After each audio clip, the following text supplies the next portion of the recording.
नमस्कार। बीसीसीआई के बहुप्रतीक्षित नमन अवार्ड्स का ऐलान हो चुका है। देखिए, बड़े बड़े नाम हैं, जबरदस्त सम्मान है, लेकिन इन सबके बीच ना एक बहुत बड़ा सवाल भी खड़ा हो गया है। तो चलिए आज इसी पर गहराई से बात करते हैं।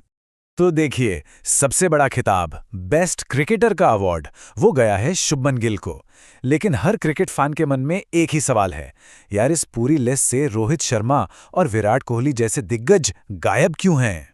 तो बीसीसीआई हर साल, जैसा कि हम जानते हैं, नमन अवार्ड्स के जरिए इंडियन क्रिकेट के शानदार प्रदर्शन को सम्मानित करता है। और इस साल क्रिकेट के बेहतरीन सितारों को सम्मानित करने के लिए ये अवार्ड्स एक बार फिर से वापस आ गए हैं। अब मेंस क्रिकेट में जो सबसे बड़ा, सबसे प्रतिष्ठित अवार्ड माना जाता है वो है पॉली उम्रिगर अवार्ड। ये मिलता है साल के बेस्ट इंटरनेशनल क्रिकेटर को। तो इस साल ये सम्मान किससे मिला? और 2025 के विनर हैं शुभमन गिल। कमाल की बात यह है कि ये उनके लिए एक बहुत बड़ी उपलब्धि है, क्योंकि उन्हें लगातार दूसरी बार इस अवार्ड से नवाजा गया है। जाहिर है, उनके शानदार प्रदर्शन ने ही उन्हें यह सम्मान दिलाया है। लेकिन कहानी सिर्फ गिल पर ही खत्म नहीं होती। चलिए अब एक नज़र उन दूसरे बड़े अवार्ड विनर्स पर भी डालते हैं जिन्हें बोर्ड ने सम्मानित किया है। तो देखिए, विमेंस क्रिकेट में स्मृति मंधाना को मिला है बेस्ट इंटरनेशनल क्रिकेटर का अवार्ड, और ये उनके करियर का 5वां ऐसा अवार्ड है। इसके साथ ही राहुल द्रविड़, मिताली राज और रॉजर बिन्नी जैसे लेजेंड्स को लाइफ टाइम अचीवमेंट अवार्ड से सम्मानित किया गया। डोमेस्टिक क्रिकेट की बात करें तो मुंबई क्रिकेट एसोसिएशन ने बेस्ट परफॉर्मेंस का अवार्ड जीता और विदर्भ के हर्ष दुबे रणजी में बेस्ट ऑलराउंडर बने।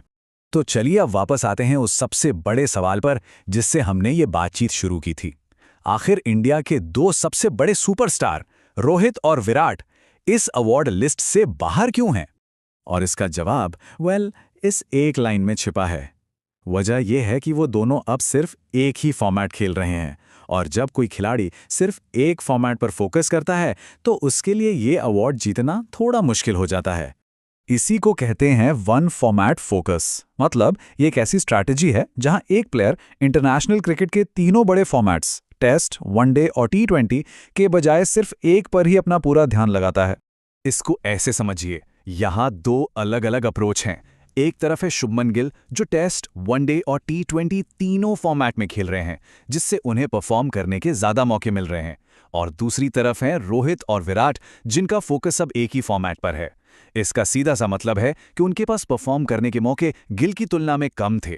तो सबसे जरूरी बात यह है कि ये फैसला उनके स्किल या टैलेंट पर कोई सवाल नहीं है। नहीं, ये पूरी तरह से इस पर आधारित है कि परफॉर्म करने का स्कोप यानी कि मौके किसके पास ज्यादा थे।